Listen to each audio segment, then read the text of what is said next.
السلام علیکم، آپ دیکھ رہے ہیں مبشر لقمان یوٹیوب چینل. اور کل جب ہم نے چلایا ایک مفتی عبدالقوی صاحب کا ایک سٹیٹمنٹ آپ کہہ لیں، انٹرویو کہہ لیں، تو بہت لوگوں نے مجھے سوالات بھیجے، خاص طور پہ واٹس ایپ وغیرہ کے اوپر.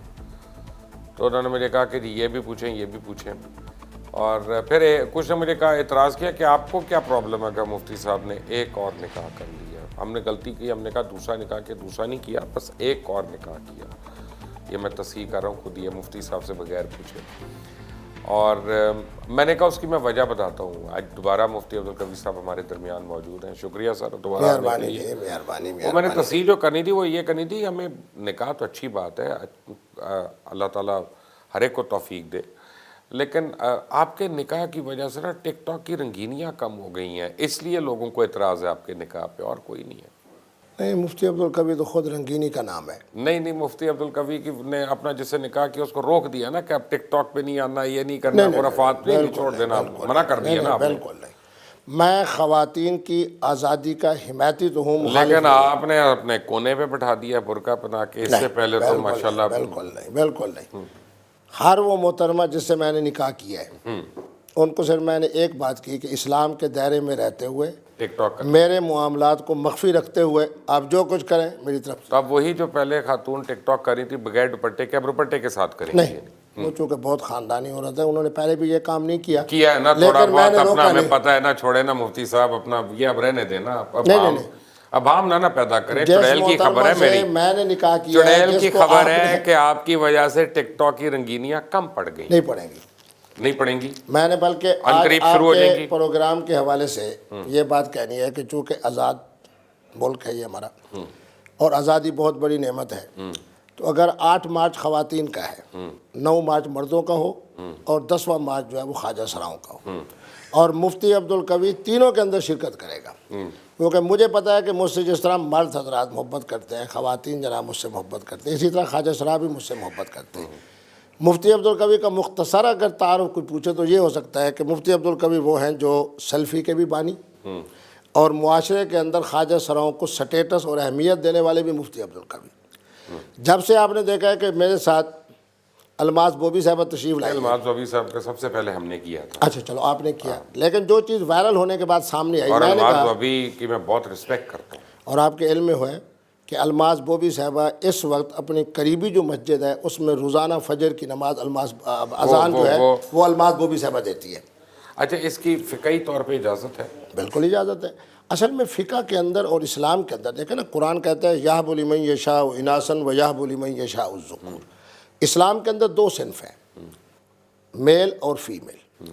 اسلام یہ چاہتا ہے کہ خواجہ سرا جو فطری طور پر پیدائشی طور پر خواجہ سرا ہے، میں ان بہت سارے خواجہ سراؤں کو جانتا ہوں، کسی کے 3 بچے ہیں، کسی کے 4 بچے ہیں، کسی کے 5 بچے ہیں، لیکن اس وقت وہ خواجہ سراؤں کے لیڈر بھی بنے ہوئے ہیں.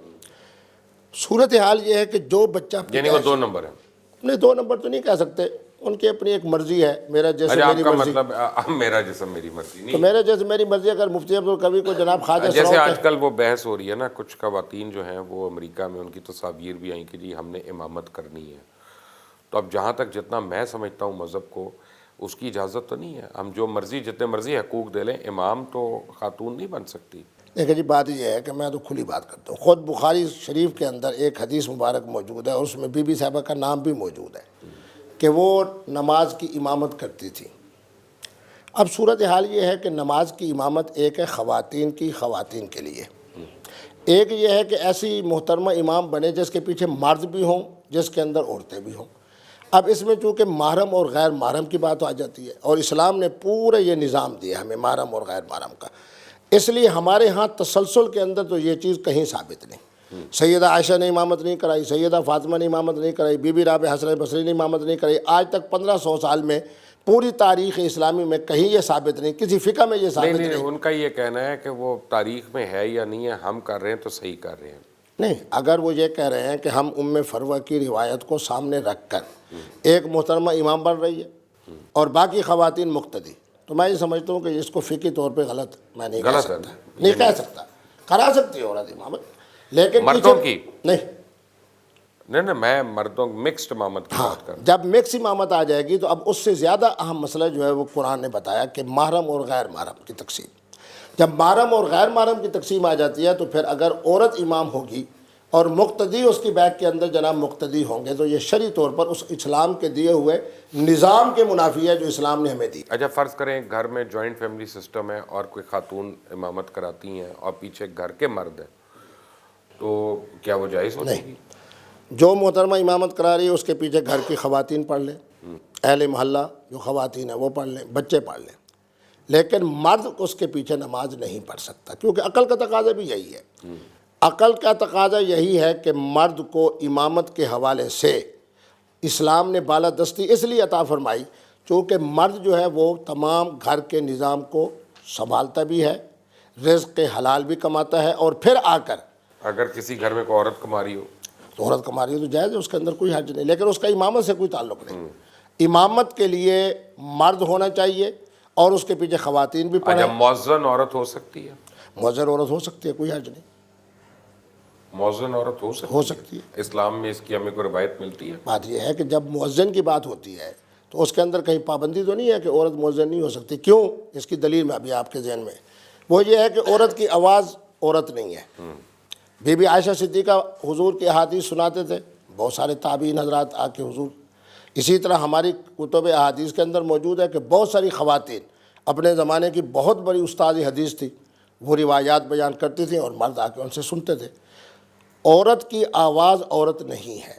جب عورت کی آواز عورت نہیں ہے تو معنی یہ ہے کہ جب مؤذن ہونے کے حوالے سے وہ اذان دے گی تو میں تو شرعی طور تو پر میں اس نے میں کوئی تو قباحت نہیں کافی سمجھتا۔ احادیث پڑھی ہیں جن میں ہے کہ عورت کی آواز گھر سے باہر نہیں آنی چاہیے، اس گھر میں بے برکتی ہوتی ہے جس کی آواز گھر سے باہر آئے۔ بالکل، ٹھیک ہے، آپ کہہ رہے ہیں کہ وہ مؤذن ہو جائے تو میں وہ آپ پورے گاؤں کو جائے؟ آپ نے بڑی عمدہ بات مثال دی، میں اس مثال کو ایسے دے لیتا ہوں، اس کے ساتھ مناسبت تو نہیں ہے، ویسے دے لیتا ہوں۔ جہاں کتا ہوگا جی وہاں فرشتے نہیں آتے، جبکہ 5 طرح کے کتوں کی اسلام نے بھی اجازت دی، نبی رحمت نے بھی اجازت دی، اور ہر فقہ کے اندر بھی موجود ہے۔ عورت کی آواز کس حوالے سے ہے؟ اگر خیر کے حوالے سے ہے تو کوئی اس کے اندر عورت ہونے والی بات نہیں ہے۔ یہ متفق فیصلہ ہے کہ عورت کی آواز عورت نہیں ہے۔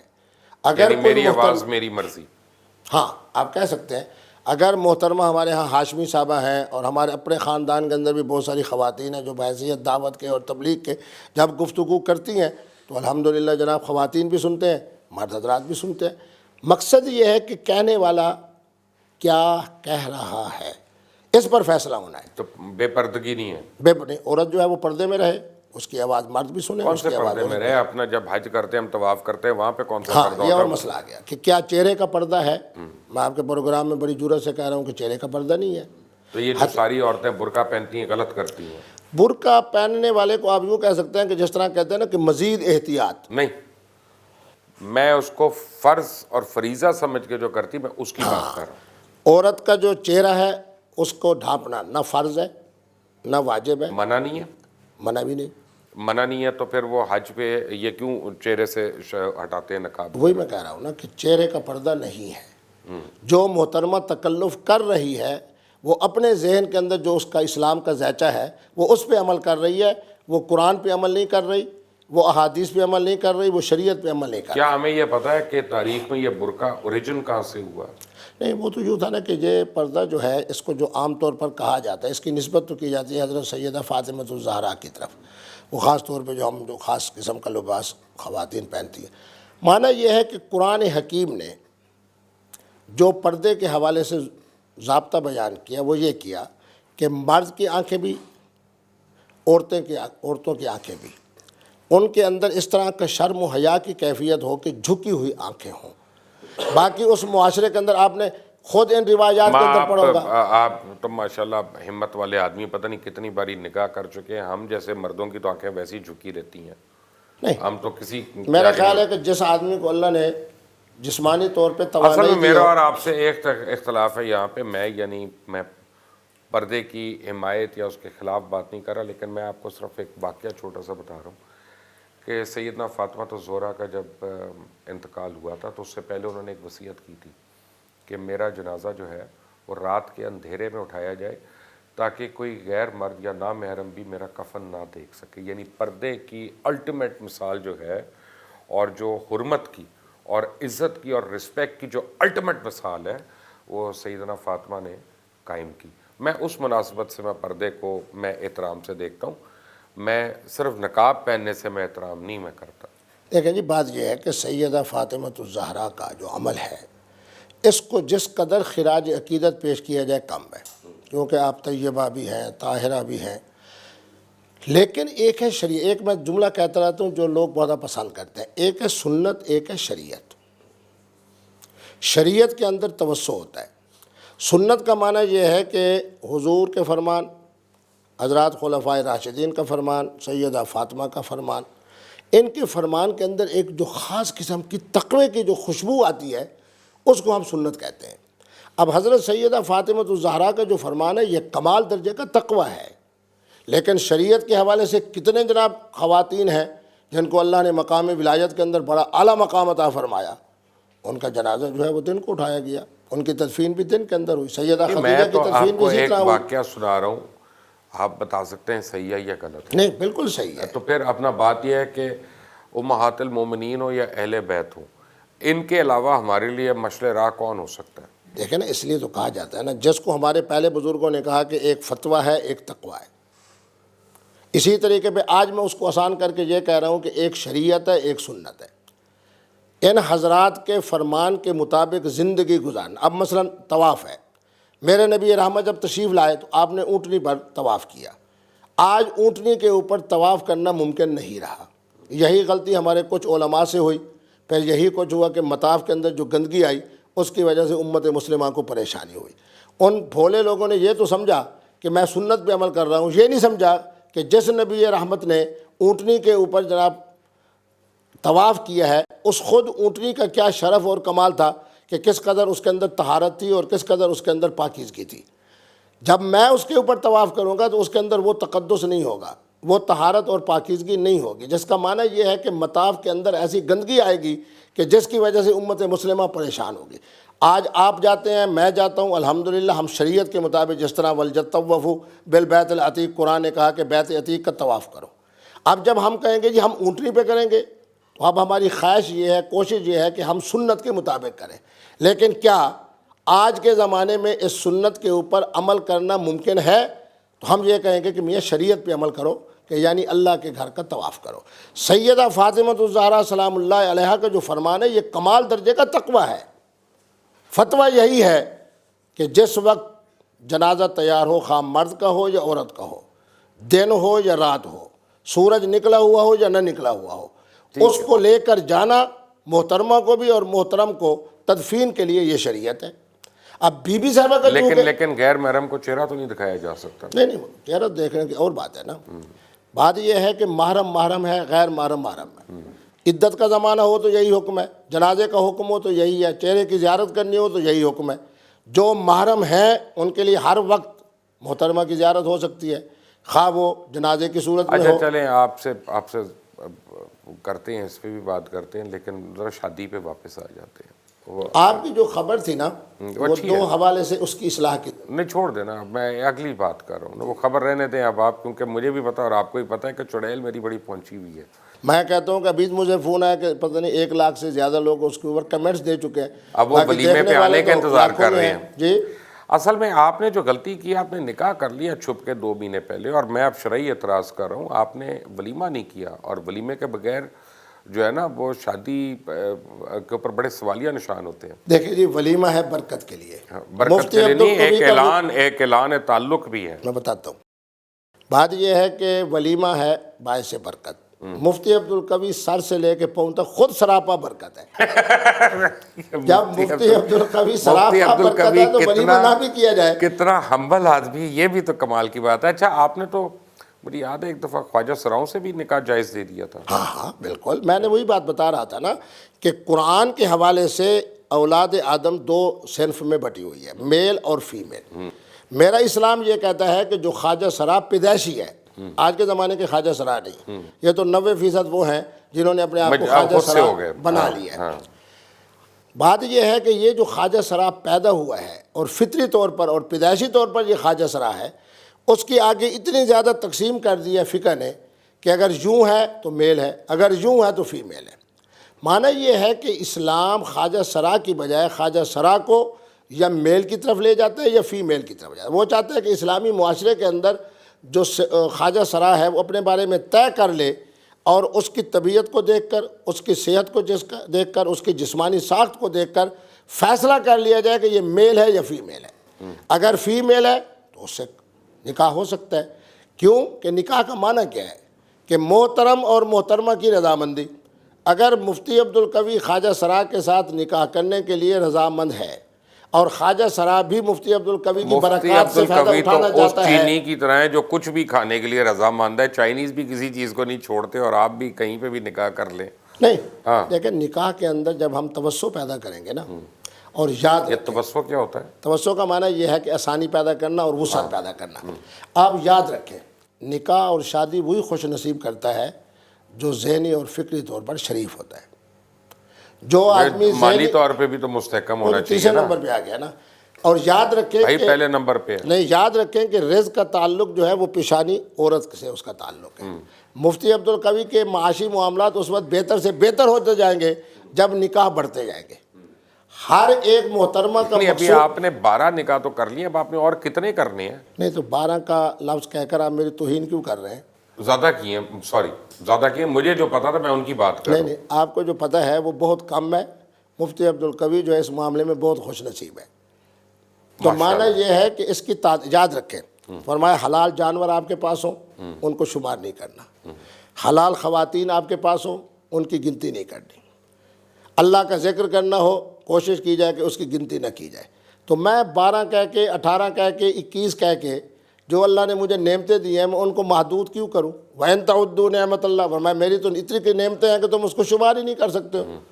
تو اس لیے آپ جب 12 کہیں گے تو اس کے اندر بھی صداقت نہیں, اور میری جو صلاحیتیں ہیں اس میں اندر اس کو آپ محدود کر رہے ہیں. ایک منٹ, اب آپ میرے ناظرین کو کنفیوز کر رہے ہیں. آپ بھی بڑے ماشاءاللہ آپ بولنے کے ہی پیسے ملتے ہیں نا آپ کو بھی, تو مسئلہ یہ ہے, سوال یہ ہے کہ آپ کے متعدد نکاح ہو چکے ہیں, میں یہ بات کہہ رہا ہوں, اور مزید مجھے امید ہے کہ انشاءاللہ اور بھی ہوں گے. کیا یہ میرا کلیم غلط ہے؟ آپ کا کلیم 100% درست ہے. چونکہ آپ میرے دوست ہیں نا, جو میرے دوست ہوتے ہیں نا وہ میں انرجی ہیلنگ ان کی طرف بھی کر دیتا ہوں. نہیں میری تو نہ اس کا کرائیے معنی گا, یہ ہے کہ وہ نظام فطرت کے میرا بہت نکاح قریب نہ آ ہی جاتا ہے. کروائیں, وہ میں اپنا ایک ہی کافی ہے, وہ میرا نکاح میری مرضی.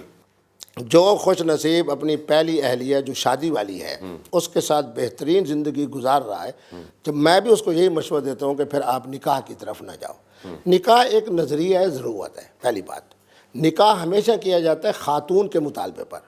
مفتی عبدالقوی نے آج تک کسی محترمہ کو نہیں کہا کہ میں تم سے نکاح کرتا ہوں. آپ کے ماشاءاللہ آپ صاحب اولاد ہیں, کتنے بچے ہیں؟ الحمدللہ میرے 4 بچے ہیں جی, اور سب شادی شدہ ہیں. اب الحمدللہ میرے پہلے جو نواسہ ہے اس کی اب انشاءاللہ شادی بھی تیار ہے, اور اب تو بارات 22 سال کا ہے وہ. اب 22 سال کا, اور انجینئر ہے ماشاءاللہ, اور حافظ قرآن ہے, اور بہت بڑا شاعر ہے. سوال یہ پیدا ہوتا ہے, اتنے یعنی بچے آپ کے ماشاءاللہ, فیملی پوری, اتنی بار نکاح کیا, تو حقیقی پیار نہیں آپ کو ملا کہ آپ ایک جگہ رک جائیں کہیں پہ؟ نہیں, بات یہ ہے کہ محبت ایک ایسی اللہ کی نعمت ہے جیسے خوشبو ہے, کیا کرتے جیسے رہو, ہوا بس اسٹاپ پہ نکل جاؤ وہاں پہ محبت کر لو, آگے آگے وہ ڈیبو کے اڈے پہ چلے جاؤ وہاں پہ محبت کر لو. محبت کی نہیں جاتی, تیار رہو ہر وقت. مجھ سے کسی نے پوچھا تھا کہ یعنی محبت کیا ہے. حالت جہاد میں آپ اپنا جو ہے نکاح کے معاملے میں تو دیکھیں جہاد بھی ہو رہا تھا, اور اسلام نے اور میرے نبی رحمت نے اسی زمانے میں متے کی اجازت بھی دی ہوئی تھی. آپ اسلام کو ذرا سمجھیں گے نا تو انشاءاللہ سارے معاملات آسان ہو جائیں گے. صحابہ گئے ہوئے جہاد کے لیے, جہاد کا معنی کیا ہے؟ شہادت کے لیے. اسی موقع کے اوپر حضور جو ہے متے کی اجازت بھی دے رہے ہیں. آپ اسلام کو نظام فطرت کے ساتھ دیکھیں گے نا تو مفتی عبدالقوی آپ کو عظیم انسان نظر آئے گا. بات یہ ہے کہ مفتی عبدالقوی کے نزدیک حسن کیا ہے؟ پہلی جھلک کے اندر جو چیز پسند آئی. اب میں آپ کے اسٹوڈیو میں آیا, مجھے پسند آ گئی, مجھے اس سے محبت ہو گئی. حضور فرما رہا ہے کہ مجھے جبل احد سے محبت ہے. محبت کا تعلق ایک خاص صنف سے نہیں ہوتا. جو محترمہ میرے سامنے آئے اور ایک جھلک میں مجھے جناب اس کے دل میں محبت پیدا ہو جائے اور میرے دل میں محبت پیدا ہو جائے, یہ اللہ کی نعمت ہے. آپ کے اسٹوڈیو میں آیا, میں نے آپ کا نظم دیکھا, فوراً مجھے یہ پسند آ گیا اور میں نے جناب اس کی تعریف کرنا فوراً شروع کر دی. اہل علم کی یہ نہیں میں پوچھوں گا اسٹوڈیو میں پسند کون کون آیا آپ کو, کیونکہ اب میرے ساتھ بڑے لوگ کام کرتے ہیں, لیکن مجھے صرف یہ بتائیے کہ یہ انسانی طور پہ, میں